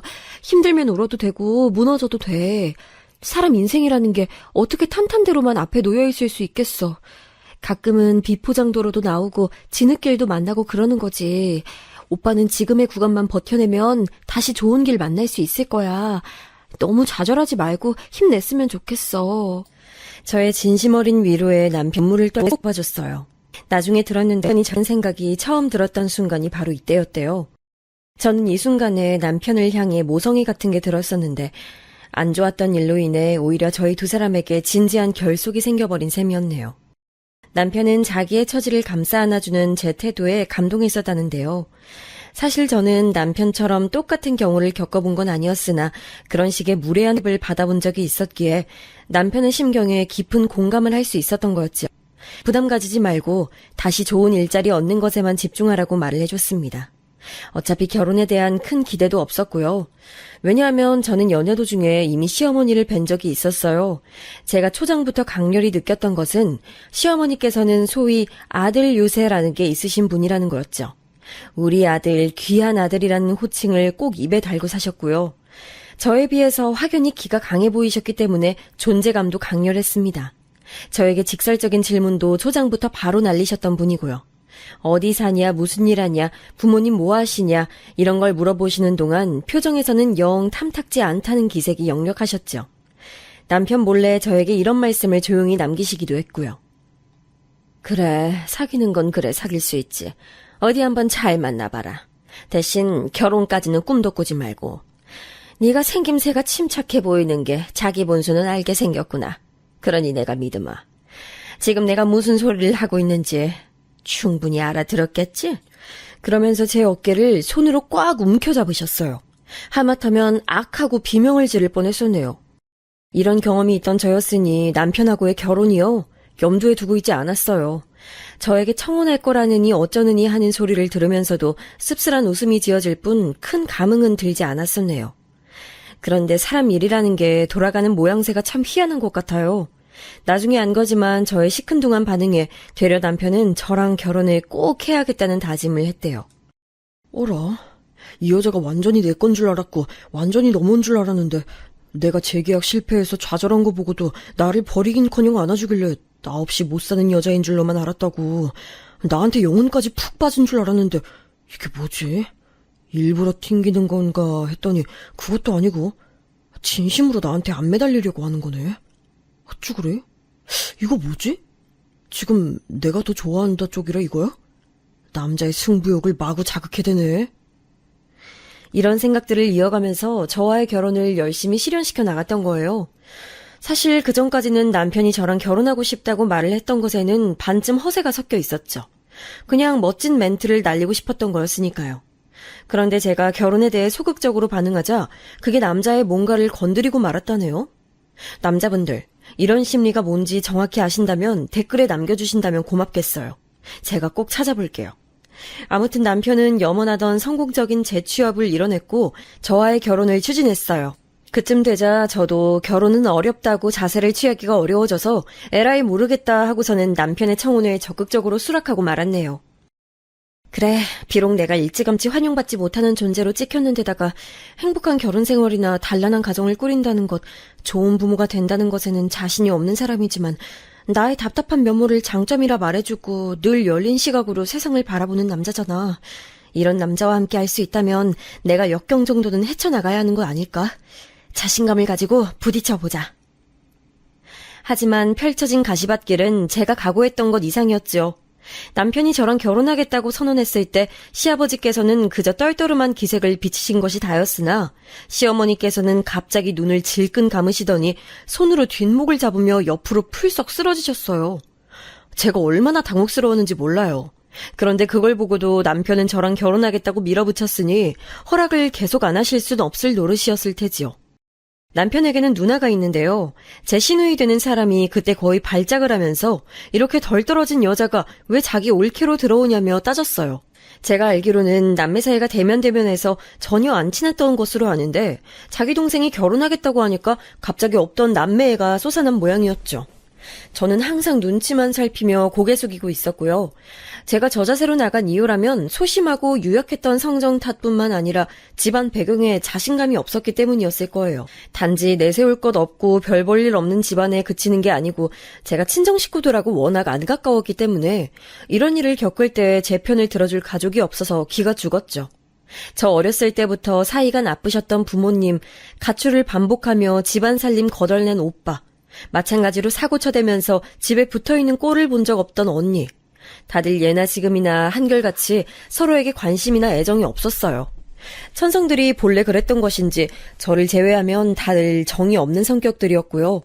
저만 집안에서 이단아였기 때문에 이런 저를 포용해준 남편에게 유독 끌렸으며 결혼을 하기로 한 이상 끝까지 밀고 나가겠다는 결심이 섰던 것 같네요. 결국에는 내가 이런 배우다 말고 잘하다만 것 같은 반푼이를 내 며느리로 들이고 말았구나. 아유, 내 팔자야. 제가 어머님 보시기에 많이 부족한 거 알고 있습니다. 하지만 앞으로 부족한 부분들을 열심히 채워나갈 테니까 기회를 주세요. 정말로 결혼 생활 잘해 보일게요. 네가 열심히 뭘 어떻게 잘할 건데? 어따 대고 어머님이라고 벌써부터 그러는 거야. 아우, 요 맹랑한 것 봐라. 내가 네 엄마니? 그렇다고 제가 여사님이라고 부를 순 없잖아요, 어머님. 제 엄마를 성의껏 모신다는 생각으로 성실한 며느리가 될게요. 세상에, 내가 진짜 할 말이 없구나. 아주 대단한 의미로 나를 할 말을 잃게 만들었어. 아들 번듯하게 잘 키워놨더니 어디서 이딴 게 들러붙어서는 다 망쳐놓는 것인지. 아유, 앞으로를 생각하면 머리가 아프네. 좌불안석인 결혼 과정이었지만 전 그럼에도 좋았어요. 이제 인생의 이막이 열린다는 실감이 들었고 이상적인 가정을 꾸리겠다는 기대감이 들었으며 시댁 식구들이 제 가족이 됐다는 생각으로 벅찼거든요. 하지만 시어머니께서는 저처럼 생각을 전혀 안 하신 모양이었죠. 초장부터 저를 엄청 갈궈대셨어요. 앞으로 고생 제대로 시켜줄 테니까 각오하라면서 일을 빡빡 하시는 모습에 제가 등줄기에 소름이 돋았던 적도 있었네요. 제가 집안일을 하나부터 열까지 다 잘하고 있는지 늘 감시하시고 확인하려고 드셨으며 남편에게 밥상을 어떻게 차려내고 있는지도 죄다 점검하셨어요. 참고로 저희 신혼집이랑 시댁이 가까웠고요. 그렇기에 마땅히 될 핑곗거리가 없어서 저는 시어머니께 불려가기 일쑤였죠. 어느 날 저에게 볶음 요리를 알려주시겠다고 해서 시댁에 갔던 때는 앞머리가 치렁치렁한데 아직도 안 자르고 뭐 했냐고 시어머니께서 윽박을 지르셨고 제가 다음에 자르고 오겠다고 했더니 보기만 해도 답답하시다며 부엌 가위로 제 앞머리카락을 싹둑 잘라버리셨어요. 저는 삽시간에 앞머리가 이마의 맨 윗부분만 가리는 바보 같은 모양새가 돼서 놀란 마음에 눈물을 보였었죠. 그랬더니 나약하게 눈물이나 질질 짠다면서 저를 또 구박하셨고요. 당한 수모라면 단순 열거만 해도 내용이 엄청 길어질 거예요. 그 정도로 제가 고되게 당했고 참다 못해서 남편한테 이런 거 말하면서 제발 조치를 취해달라고 했더니 하루 종일 회사에서 일하고 온 사람에게 왜 그런 피곤한 소리를 하냐며 시어머니의 말씀을 며느리가 따르고 사는 건 당연한 거니까 저보고 참으라 그랬어요. 너무 힘이 빠지더라고요. 그런데 얼마 후 제가 임신 사실을 알게 됐죠. 병원에 가봤다가 깜짝 놀랐어요. 저는 끼케야 8주나 됐을까 그렇게 생각했었는데 14주라고 하는 거예요. 배가 겉으로 크게 안 나오는 산모들이 있는데 제가 그런 경우라고 했죠. 임신한 생명은 아들이었고 이때 처음 칭찬을 들었어요. 첫 방에 딸 안 가지고 아들 가진 건 잘했네. 최소한 눈치는 있나 보구나. 시어머니께서 그런 말씀을 하시는데 그게 뭐라고 저는 또 그 앞에서 고개를 열심히 끄덕여 보였는지 모를 일이에요. 임신 후기로 갈수록 제가 몸이 너무 안 좋아지는 바람에 어쩌다 보니 시집살이에서는 해방되어 살 수 있었고요. 출산 후에도 한번 몸이 크게 아파서 조용히 살았다가 아이가 2돌 지나면서부터는 다시 고생 시작이었네요. 아이 돌보는 것만으로도 벅찬데 제가 온갖 집안일도 독박이었고 시댁에 가서 수발 들고 사람 미치게 하는 시집살이 겪고 정신이며 육신이 남아나질 않았어요. 그래도 저 이게 평화를 지키는 길이라고 믿으며 참았습니다. 아이가 걷고 뛰고 말문 트이고 나서부터는 그래도 제 숨통 역시 트였으니 상황이 좀 나아졌고요. 생각도 못했던 부분은 저희 아들이 자기 할머니를 싫어한다는 것이었어요. 더 아기 적에는 안 그랬었는데 이제 머리가 크고 활동량도 늘어나면서부터는 희한하리만치 자기 할머니를 경계하더라고요. 저는 영문을 모르겠으니까 눈치만 보이고 아무리 예쁜 손자라도 자꾸만 그렇게 나오니까 시어머니께서도 슬슬 심기가 불편해지신 모양이었죠.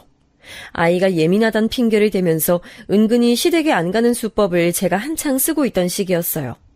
그런데 어느 날 시어머니께서 요새 들어 입맛이 통 없으시다며 제가 말아준 시원한 비빔국수 한 그릇 먹으면 입맛이 다시 돌아올 것 같다는 말씀을 하시는 거예요. 이틀 연속 그렇게 말씀하셔서 제가 너무 난감했어요. 왜냐하면 전에도 한번 걸쭉한 양념장 넣고 상추 팍팍 올려서 비빔국수 드시고 싶다 하시길래 제가 해드렸더니 맛이 이게 뭐냐면서 이딴 거 먹을 바에는 차라리 밖에서 사 먹는 조미료 덩어리가 낫겠다며 욕을 한 사발 퍼부으셨던 전적이 있거든요. 그래서 저는 시어머니께 다시 비빔국수를 해드린다는 생각만 해도 기분이 가라앉아서 애써 흘려들었어요. 식사가 안 땡기실 때는 상큼한 과일 같은 거 드셔도 좋다는 조언만 드리면서요.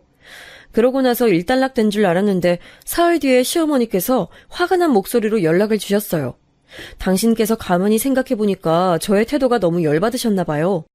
뻔히 자기 시어미가 집에서 만든 비빔국수 먹고 싶다는 거 눈치챘으면서 모르쇠로 일관한 것이 너무 괘씸하다고 하셨네요. 솔직히 맛에 자신이 없어서 타박만 드릴 것 같다고 말씀드렸더니 음식은 맛보다 정성이라고 하시대요. 분명히 일전에는 맛대가리 없는 것보다 짜증나는 건 없다고 하시면서 저를 무섭게 째려보셨으면서 남편은 저한테 그까지 비빔국수 해드리는 게 뭐가 그리 어렵냐고 하면서 자기 모친이 비빔국수 스스로 못 해드셔서 그러는 게 아니라 며느리의 정성이 담긴 손맛을 느끼고 싶어 하신다는 걸 모르냐는 논리로 저를 힐난했어요. 상황이 이렇게 되자 저도 이까지 비빔국수 하나가 뭐라고 왈가왈부 말들이 나오나 싶어져서 그냥 시어머니께 비빔국수 해드리겠다고 제가 내일 점심때 대구로 가겠다고 그랬습니다. 그런데 시어머니께서는 저희 집으로 당신이 직접 오겠다고 하시더군요. 너는 계란 후라이 한 개만 묻혀도 온갖 부산을 다 떨면서 부엌 해집어놓는 천하의 망충이잖니. 엊그제 우리 집 부엌을 싹 다 락스물 타다가 닦아놨는데 네가 이리저리 더럽혀놓고 뒷정리도 제대로 안 하고 도망갈 생각을 하면 내가 벌써 머리가 아파. 너희 집으로 내가 가는 게 낫지. 태연이는 비빔국수 같은 거 아직 못 먹잖아. 내가 우리 손자 먹일 꼬마김밥 몇 줄 싸가련다. 애는 그거 먹이면 되겠고. 네? 어머님께서 아이 먹일 걸 싸우시겠다고요? 안 그래도 내일 오후 간식 애한테 뭘 줘야 하나 생각 중이었는데 고민을 덜었네요. 감사해요, 어머님. 그럼 내일 뵐게요. 저희 집으로 오시는 건 가만 보니까 오랜만이네요. 저는 왠지 시어머니의 말씀에 기분이 나아졌던 듯 싶어요. 시어머니라면 저에게 락슨물로 시댁 청소 빡빡하라고 시키시고도 남으셨을 분인데 직접 부엌이나마 청소를 하셨다고 하니까 괜히 웃음이 났었죠. 제가 도대체 언제 부엌을 쓰고 나서 뒷정리를 제대로 안 했다는 것인지 모르겠지만 제가 청소노동에서 한 차례 벗어났다는 것과 저희 아들 먹이실 것을 직접 시어머니께서 준비해 오신다는 것에 나름 즐거웠죠. 시어머니께서 혼자 저희 집으로 방문하시는 건 근 반년만이기도 했고요. 비빔국수 맛있게 해드리려고 이리저리 요리법 찾아보면서 미리 양념장 만들어다가 냉장고에 전날 숙성까지 해뒀었네요. 무탈한 하루가 펼쳐질 줄로만 알고 그리했어요. 대망의 시어머니 방문 당일 제가 미리 어르고 달래놓고 다 해놨었건만 저희 아들이 또다시 도리 없이 시어머니를 보자마자 칭얼거리기 시작했어요. 제 다리에 꼭 달라붙어서는 고사리 같은 손가락으로 시어머니를 가리키며 나갔으면 좋겠다 이렇게 자꾸만 중얼거리는 거예요. 그러자 제 얼굴이 화끈거렸고 뭐라 설명할 수 없는 민망함이 차올라서 얼른 아들을 품에 안고서는 그러면 못 쓴다고 혼을 내줬죠. 시어머니께서는 기분이 몹시 상하셨는지 입술을 꽉 깨무신 채로 저희 모자를 흘겨보셨고요. 어영부영 면 삶다가 비빔국수 차려냈고요. 인터넷에서 본 대로 예쁘게 채소 고명까지 올렸는데 자리에 앉으신 시어머니께서는 입을 삐죽대시며 툴툴거리셨어요. 에휴, 어디서 본 건 있어가지고 이런 식으로 꾸민 모양인데 속빈 강정은 아니겠지? 자기 어린 자식 하나 똑바로 교육 못 시키는 걸 보면 영 미덥지가 않어. 강남에서 대박친 국수집에서 사용하는 비법이라고 인터넷에 나와 있길래 그거 보고 따라해봤어요. 맛은 있을 거예요. 그보다 어머님, 태연이가 꼬마 김밥에 관심을 보이네요. 알록달록하게 예쁜 모양이 아이 눈에도 맛있어 보이나 봐요. 시어머니께서 작은 나겐락통에 꼬마 김밥을 싸오셨는데 동네 미용실 사장님한테서 쉽고 빠르게 김밥 싸는 법이라면서 배운 거라고 하셨어요. 크기가 작아서 먹기 편해 보였고 무엇보다 내용물이 가득 차 있어서 풍성해 보였는데요. 호기심을 보이는 저희 아들의 입에다가 꼬마 김밥을 하나 넣어줬는데 잠시 후 아이가 얼굴을 찌푸리더군요. 느리게 우물거리면서 지지 이러는 걸로 봐서는 싫어하는 맛이 느껴진 모양이었어요. 비빔국수를 한 젓가락 먹기 시작했던 참이라 제가 무심코 손바닥을 아이 턱에 갖다 댔고 그렇게 저희 아들이 퇴퇴 뱉어낸 걸 받아냈죠. 가만 보니까 당근 때문에 그런 것 같더라고요. 저는 국수가 맛있게 잘 돼서 다행이라는 생각을 하며 꼬마김밥에 든 당근을 젓가락으로 쏙쏙 빼는 작업을 시작했어요. 그래야 저희 아들이 먹을 수 있을 테니까요. 그런데 그 사이에 아이가 또 손가락질을 하면서 시어머니를 향해 할망구야 이렇게 웅얼거렸어요. 제 심장이 철렁 내려앉았죠. 도대체 그런 말은 어디서 배워다가 쓰는 건지 알 도리가 없어서 저는 시어머니께 죄송하다고 아이가 이런저런 말들을 써보고 싶어하는 한창 때라서 이런 것 같다고 말씀을 드렸고요. 시어머니께서는 국수를 후루룩 하시다가 멈칫하신 상태였어요. 제가 당근을 다 빼낸 꼬마김밥을 이윽고 저희 아들의 입에 쏙 넣어주려는 순간 거센 호통이 들려왔습니다. 너 지금 이게 아까부터 뭐하는 짓이야? 버르장머리 하나 없이 이게 뭐하는 개짓거리냐고? 네? 어머님, 제가 뭘 어쨌다고 그러시는 건가요? 아이가 아무래도 당근을 잘 못 먹는 것 같아서 빼고 있는 것 뿐인데요. 그거 다 채 썰어다가 기름 둘러서 달달 볶고 김밥에 넣은 내 정성은 생각 안 하니? 애가 안 먹으면 그걸로 장땡이야? 할머니가 손수 만든 음식인데 애가 열심히 먹어보려는 신용이라도 하도록 네가 도와야 할 거 아니야? 너 혹시 일부러 지금 내가 만든 음식 해집어 놓으려고 수 쓰는 건 아니지? 도저히 애 입에서 나올 법한 단어가 아니게 나오는 것도 수상쩍고 날 미워하도록 네가 얼마나 가진 수를 쓰면서 애를 세뇌시켰는지 내가 소상히 알아봐야겠구나. 내가 그동안 너무 안일했음이야. 에라이 망할 것. 이딴 맛대가리 하나 없는 국수나 차려내는 주제에. 시어머니께서 비빔국수 그릇을 밥상 위에서 휙 엎으셨어요. 면을 빨리 잡수시는 터라 이미 반절 이상 없어져 있었기에 쏟아져 나온 건 얼마 되지 않았지만 그 광경을 보자 삽시간에 눈물이 핑 돌더군요. 음식을 만든 사람의 노력을 운운하신 분께서 왜 제가 직접 전달부터 신경 써서 만든 음식을 이리도 매정하게 내팽개치실 수 있었던 걸까요? 저는 아이가 이런 비교육적인 현장을 보면 안 될 것 같아서 일단 방에다가 데려다 놓으려고 했어요.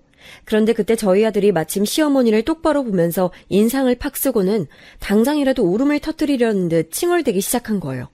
그러자 시어머니께서는 더욱 화가 나셨는지 저희 아들 보고 당장 뚝 그치라면서 윽박을 지르셨고요. 아이가 무서워하는 것 같아서 얼른 품에 안고 방에다가 데려다 놨어요. 장난감들을 보자 금세 안정이 됐는지 표정이 풀렸길래 잠시만 거기 있으라 해놓고서 저는 다시 난장판이 된 곳으로 갔고요. 시어머니께 이건 옳지 못하셨다고 잘 말씀드릴 참이었어요. 그런데 시어머니께서 제가 자리로 돌아오자마자 저의 몫이었던 국수 그릇을 집으시더니 그걸 저한테 날리셨어요. 저는 외마디 비명을 지르며 제 옷을 몽땅 더럽히고서는 바닥에 떨어진 국수 그릇을 멍하게 쳐다봤고요. 어머님, 정말 너무하시는 거 아닌가요? 오늘 뭐 기분 나쁘신 일 있으셨어요? 대체 왜 이러시는 거예요? 아까 아이가 겁먹은 것도 못 보셨냐고요? 뭐야? 뭐가 어쩌고 저째? 당장에 가타부타 말 않고서 죄송합니다. 제가 잘못한 걸 일러주시면 배우겠습니다. 이렇게 나와도 시원치 않을 판국에 네가 지금 뭐라고 짓거려대는 거야? 감히 어디다 대고 소리를 질러? 오호라, 네가 오늘 아주 나를 잡았다 이건디? 한동안 내가 네 방만함을 봐줬더니 이렇게 기가 살아서 멋대로 굴 줄 내가 어느 정도 예상은 했다만 자기 할머니를 공경하지 못하도록 자식 교육을 더럽고 악랄하게 시켜놓고서는 이제 밥상머리 교육까지 거지같이 하고 있어? 네가 그러고도 정신 똑바로 박힌 아이 엄마라고 할 수 있겠니? 아이가 어린이집에서 어떻게 뭘 배우는지, 어떤 것에 호기심을 보이고 습득이 빠른지 그런 걸 다 잡아내지 못한 제가 부족한 엄마인 건 맞아요. 네, 이런 부분 인정하겠습니다. 하지만 저는 맹세코 제 아들한테 어머님 미워하라고 시킨 적도 없고 조종한 적도 없어요. 되려 아이 앞에서 어머님을 안 좋게 얘기했던 사람이라면 엄마인 제가 아니라 아이 아빠일 테죠. 네가 지금 하다 못해서 나랑 내 아들 사이를 이간질하려고 들어? 그런 추잡스러운 짓까지 시도를 하고 있는 거니? 뻔뻔하게 내 바로 앞에서?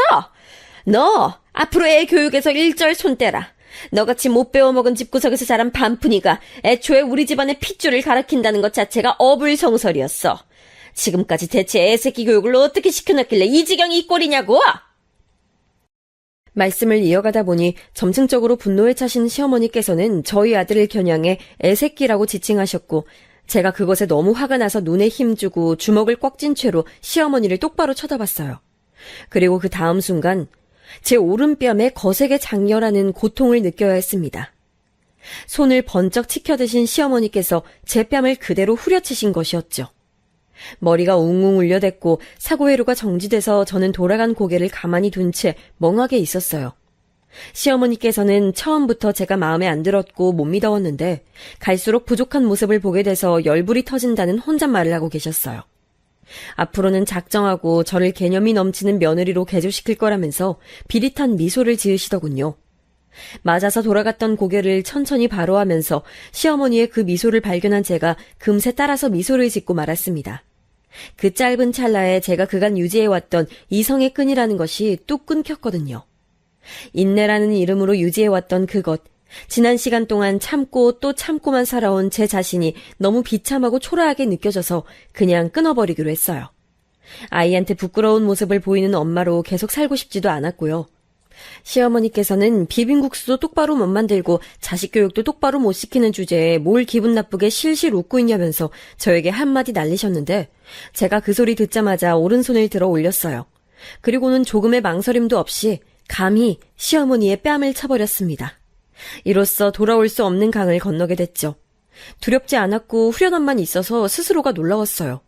알 수 없는 고향감이 제 속에서 스멀스멀 차오르더군요. 너 지금 무슨 짓을 저지르는 거야? 이게 머리가 아예 돌아버렸나?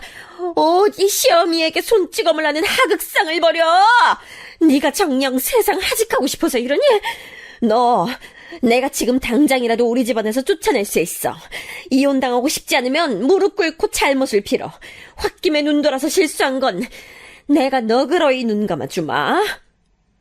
저는 그럴 생각이 없는데 왜 자꾸 혼자 북치고 장구치고 다 하세요. 제가 전부터 생각한 건데 어머님은 일반인으로 사시기엔 아까운 인재예요.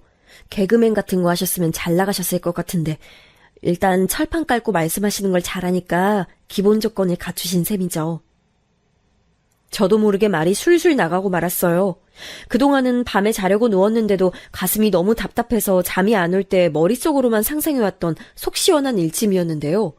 드디어 현실에서 제가 제 입을 통해 제 목소리를 낸 순간이었죠. 한번 터뜨리고 나니까 그 다음은 쉽더군요. 이래서 뭐든 처음이 어렵지 두 번은 안 어렵다는 말이 있나 봐요. 예상치 못한 저의 반응에 깜짝 놀라신 시어머니의 넋이 나간 얼굴을 보며 제가 신랄하게 말했죠. 자꾸 비빔국수 어쩌고 그러시는데 아까 자리에 앉자마자 순식간에 후루룩거리면서 잘 드시는 분은 그러면 어머님이 아니라 잠시 왔다 간 쌍둥이라도 되나 보죠? 뱃속에 두둑하게 비빔국수 넣어두고선 맛지적 하시는 거 너무 설득력 없어요. 자식 교육을 제가 못 시켰다고요? 아, 죄송해요. 아무리 똑바로 교육시켜 놓으면 뭐래요. 인성 파탄난 자기 할머니만 보면 애가 경기를 일으키며 거부감을 느끼는데 이걸 제가 어떻게 통제해요. 원래 어린애들은 솔직하고 보는 눈이 순수해서 나쁘고 좋은 거 구분 잘하거든요. 자기 할머니가 마귀 할멈으로 보인다는데 제가 이걸 어떻게 교육시키겠냐고요. 마귀 할멈이 개가천선하는 게 맞는 순서 아닐까요? 어떻게 생각하세요? 말을 마치고 나서 제 양손이 덜덜 떨리고 있었는데 이건 무서워서 그런 게 아니라 흥분으로 나타난 현상이었어요. 갑자기 될 대로 되라는 생각을 하고 나니까 더 이상 꺼려질 것도 없어서 저를 향해 눈을 사납게 치켜뜨시는 시어머니의 표정도 두렵지 않게 느껴졌고 이혼이라는 단어에도 평안하기만 했죠. 네가 밀쳐 날뛰는구나. 이게 바로 네 본색이었던 거야. 근본이 천해 보이더니 역시나 내가 이럴 줄 알았지. 이혼당하고 싶어서 너 환장이라도 했니? 내 말이면 꿈뻑 죽는 우리 아들을 알면서도 네가 이렇게 까분다 이거지? 뭐요? 그 마마보이요? 자기 엄마 말이면 꿈뻑 죽는 남자를 매력있다 하는 여자도 세상에 있을까요? 저랑 이혼하고 나면 과연 새 여자 만나서 재혼이나 할 수 있을까요? 아직도 현실 파악을 못하셨네요. 제가 할 수 있게 도와드릴게요. 그 현실 파악이라는 거. 제가 먼저 이혼하고 싶다고 말하고 싶어서 입이 근질거렸는데 어머님께서 협조적이신 것 같아서 다행이에요. 이혼하겠습니다. 잘 먹고 잘 사세요. 비빔국수는 제발 직접 해 드시고요. 뭐라고? 니까짓 게 뭔데 먼저 이혼을 하겠다고 설쳐. 허세도 적당히 부려. 이혼당하고 비참한 꼬라지로 살고 싶어서 그러니? 아이 빼앗기고 살아도 괜찮다는 게야? 제가 아이를 왜 뺏겨요? 어머님은 참 여러 방면에서 현실 파악을 못하시는 분이네요. 아이가 어리면 말이죠. 만약에 엄마 쪽이 유책 배우자여도 아이를 직접 맡아 키울 수 있는 양육권은 아빠가 아니라 엄마한테 가요. 대한민국 법이 그래요. 아이의 엄마라면 아이를 직접 키우겠지만 아빠 할 경우 회사를 다니느라 바빠서 그 조부모가 아이를 키울 거라고 판단하거든요. 꽤 정확하죠? 자, 그렇다면 저랑 어머님의 대결인데 아무래도 법원에서는 아이가 경기 일으키는 마귀 할멈보다 생모인 저의 손을 들어줄 것 같아요. 어머님은 어떻게 보세요? 제 생각에 이의 있으세요? 네가 어떻게 그런 것들을 다 알고서 말을 이렇게 청산유수로 반푼이 주제에 나한테 눈 똑바로 뜨고 말을 따박따박. 이건 도무지 말이 안 돼. 시어머니께서는 저한테 뺨을 맞으셨던 직후보다도 더 충격에 휩싸이신 얼굴이 되셨어요. 지금까지는 당신께서 밟으면 밟는 대로 한껏 밟히며 웅크리고 있었던 소심한 답답이가 고개 빳빳하게 들고 반박할 수 없는 말만 해대고 있었으니 얼마나 당황스럽고 놀라셨겠어요. 현기증이 나셨는지 손으로 머리를 잡고 비틀대셨는데 그때 마침 방에서 저희 아들이 작게 우는 소리가 들려와서 제가 얼른 그쪽으로 향했습니다. 장난감을 가지고 놀다가 잠이 와서 칭얼대며 저를 찾은 것이었지요. 아이를 침대에 눕혀줬는데 시어머니께서 집을 나서시는 소리가 들려왔어요. 현관문 도어락 작동음을 들으며 저는 피식 웃었죠. 이제 무서울 것 없고 저에겐 오로지 직진만 남았다는 굳센 다짐을 재차하였답니다. 시어머니께서 저한테 된통 역공을 당하고 발길을 돌리셨으니 시댁이 어떻게 됐겠어요? 완전히 뒤집어졌겠죠. 시아버지랑 시누이는 둘 다 제가 그런 식으로 시어머니께 대들고 이혼 선언을 했다는 게 도저히 믿어지지 않는다면서 제게 확인을 요청해 왔어요. 그래서 제가 덤덤하게 말씀드렸죠. 하여간에 이혼할 거니까 그런 줄 아시라고요. 그랬더니 이제 난리가 난 거예요. 설마 제가 진짜로 이혼을 작정할 줄이야. 모두가 상상도 못했으니까요. 시누이가 저에게 연락을 하더니 전에 없이 살가운 목소리를 내며 말했어요. 어머나, 우리 올케 지롱이도 밟으면 꿈틀한다더니 미처 몰랐던 의외의 면모를 지니고 있었네. 내가 우리 올케한테 이런 화끈한 면이 있는 줄 알았다면 진작 친하게 지냈을 텐데. 따로 만나서 카페도 가고 말이야. 그래서 말인데 우리 앞으로는 따로 친분 쌓으면서 잘 지내볼까? 이혼이라는 소린 넣어두고 우리 엄마가 괴팍해서 그렇지 진심이 아닐 때가 많으신 분이라는 거 우리 똑똑한 올케는 다 알고 있지? 지난 날은 잊고 앞으로 새로운 추억들 쌓아가자. 이상한 소리 하시는 건 모녀가 똑같네요. 뜬구름이나 잡는 어이없는 화법이 모전 여전이었군요. 이제 와서 저한테 신경 쓰실 필요 없어요. 그리고 본인이나 잘하셔야 하지 않을까요? 비혼주의자도 아니고 결혼을 꿈꾸시는데 남자를 만나는 족족 차이시잖아요. 저한테 이러실 시간에 밖에 나가서 소개팅이라도 한 번 더 하세요. 그러시다가 정말 노처녀로 늙어 죽으실까봐 염려되네요. 저는 웃음기 하나 없는 목소리로 진지하게 신우이를 향해 더없이 속 시원한 일침을 날려줬어요. 그간의 채증이 확 사라지는 순간이었다고나 할까요? 약이 바짝 오른 신우이가 저한테 반박을 하려고 애썼지만 나오는 말들은 모두 불분명한 신음뿐이었고요. 전화를 끊자마자 저는 신우이 번호를 차단했어요. 이미 시어머니 번호는 차단돼 있었고요. 진작에 이럴 것을 지금까지 못하러 시댁 식구들 눈치 봐가며 착한 며느리, 착한 올케가 되려고 굽신거렸는지 아무런 수확도 없던 것을 괜한 노력을 해온 제 자신에 대해 비웃음이 나왔고 지금이라도 태세 전환을 하기를 잘했다며 스스로를 다독이기도 했네요. 이런 사태가 터지는 동안 남편은 어땠냐고요? 처음엔 저한테 몹시 화를 내면서 제가 시어머니께 사과를 드려야 한다고 주장했어요.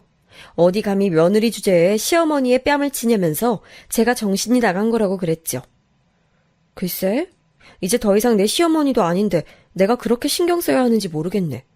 내 시어머니 아니고 오빠 엄마니까 앞으로 오빠가 알아서 신경 써. 나한테 말하지 말고.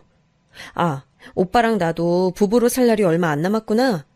이혼 전까지 비록 짧은 기간이나마 우리 싸우지 말고 지내자.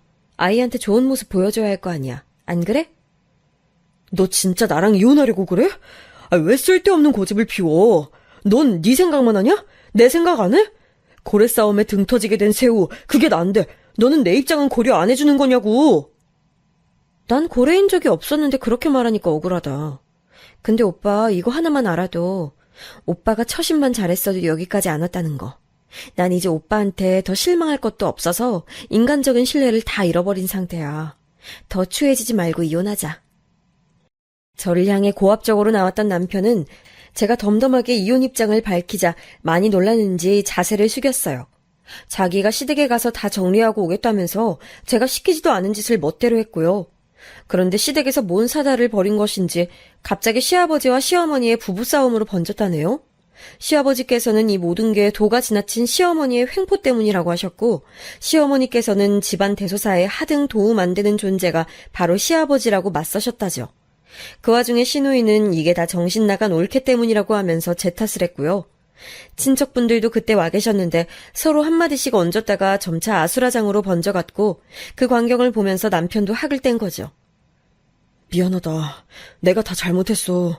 네가 참하고 순종적인 아내이자 며느리로 살길 바랐던 내 욕심이 솔직히 있었기 때문에 그간 방관해왔고 결혼 반대하셨던 엄마한테 죄송하기도 해서 며느리 꽉 잡고 사는 시어머니의 역할을 들이면 그걸로 혹시 보답하는 게 아닐까 싶은 생각도 있었어. 내가 멍청했던 거지. 회사 일 바쁘다는 핑계로 일부러 집안일에 상관 안 하며 외면해왔고 네가 얼마나 외롭고 힘든 시간 지나왔는지 이제서야 내가 조금 알 것 같아. 남편은 제 앞에서 무릎까지 꿇고 빌며 눈물을 보였어요. 그런 모습은 처음 보는 거라서 기분이 묘해지더군요. 저는 이미 질릴 대로 질렸으므로 무조건 이혼하고 싶다는 입장을 고수했고요. 그랬더니 남편이 앞으로 2번 다시 제가 시댁 식구들 안 보고 살 수 있게 하겠다면서 월급 들어오면 아예 저한테 전액 다 입금하고 자기는 제가 주는 용돈 받으면서 그걸로 살겠다고 했어요. 설마 그렇게까지 처절하게 굽히며 나올 줄은 예상 밖이었기에 제가 흔들렸죠. 저는 워낙 친정 식구들로부터 가족의 정을 못 받고 살아왔기 때문에 제가 꾸린 가정이라는 것 자체에 애착이 사실은 강했어요. 그러니까 시어머니의 폐악에도 꿋꿋이 버텨왔었던 거겠죠. 한 입으로 두말할 사람이라서 당최 믿음이 안 가는데? 지금은 이렇게 말해도 단 몇 달만 지나봐. 나 때문에 자기 가족을 보기 불편해졌다고 그럴 테고 명절 때마다 나를 설득하려고 들겠지. 아니야, 절대 안 그럴게. 각서 쓸까? 네가 원하는 내용으로 각서 쓰고 지장 찍을게. 명절에는 아예 멀리 여행 가는 것으로 할게. 정말이야. 나 이제 내가 뱉은 말 지키면서 살 거야. 우리 아들 태연이를 봐서라도 나 한 번만 용서해주라. 제발 부탁이야. 일생일대의 간청이라면서 남편은 눈물을 훔쳤고 고심하던 저는 결국 이혼이라는 선택지의 문턱 앞에서 돌아서고 말았어요. 한 번만 더 속아주겠다는 말과 함께 남편이 내민 손길을 맞잡아줬죠. 기필코 이혼하리라 결심했었는데 남편의 눈물 앞에서 그 결심을 무너뜨린 제 자신에게 실소가 나왔으나 아이를 보고 있자면 이혼은 역시 최대한 미룰 수 있을 때까지 미루는 게 낫다는 생각 역시도 드네요. 시댁과의 절연을 저는 선언했고요. 온 시댁 사람들이 다 모인 앞에서 남편이 저의 입장을 밝히면서 앞으로 저희 아들도 시댁으로 데려오는 일 없을 거라고 말했습니다. 시어머니께서는 눈까지 짚고 절규하시면서 뒤로 넘어가셨어요. 반푼이 며느리한테 당해서 상황이 이렇게까지 됐다는 게 믿어지지 않는다며 펑펑 우셨어요. 정신을 차리신 후에는 이대로는 안 되겠다 싶으셨는지 저에게 사과하시겠다며 따로 자리를 만든다 하셨는데 상대가 응해야 그 자리가 갖춰지는 거 아니겠어요? 저는 응할 생각이 없었죠. 그러자 시어머니께서는 거듭 저를 찾아오시면서 미안했다고 용서를 비셨는데 제가 아예 상대를 안 해드렸어요. 이미 버스는 떠났는데 뒷공문이 보면서 열심히 손 흔들어봤자 그 버스가 후진해서 돌아올 리 있나요? 그러니 가슴 사무치게 후회해도 이미 늦은 때였다는 것이었죠. 그 후로 어떻게 되었냐면 말이죠. 몇 달 뒤에 저희 집이 다른 동네로 이사를 갔고요. 출입보안이 철저한 데라서 입주민 아니면 못 들어오는 게 아주 마음에 들었답니다. 그 이후에는 시부모님께서 이혼을 하셨어요. 설마 이혼을 저희 부부가 하는 게 아니라 시부모님께서 하실 줄이야. 이것에는 정말 깜짝 놀라고 말았습니다. 시아버지께서 진작에 이러고 싶으셨다는 말씀과 함께 강경하게 이혼을 밀고 나가셔서 그렇게 됐어요.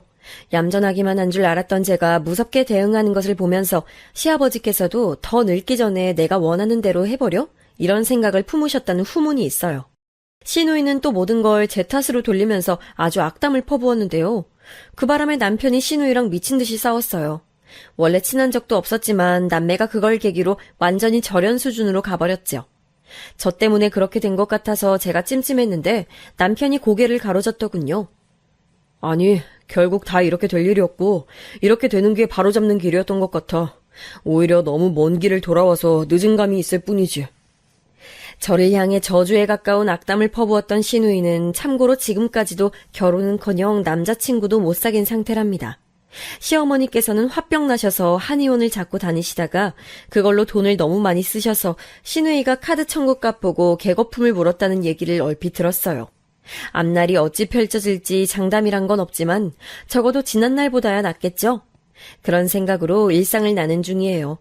이제는 완전히 사람이 바뀌어서 가정적이고 헌신적이 된 남편과 눈에 넣어도 아프지 않을 저희 아들과 함께 말이죠. 제 얘기는 여기서 맺을게요. 들어주신 모든 분들께 고맙습니다.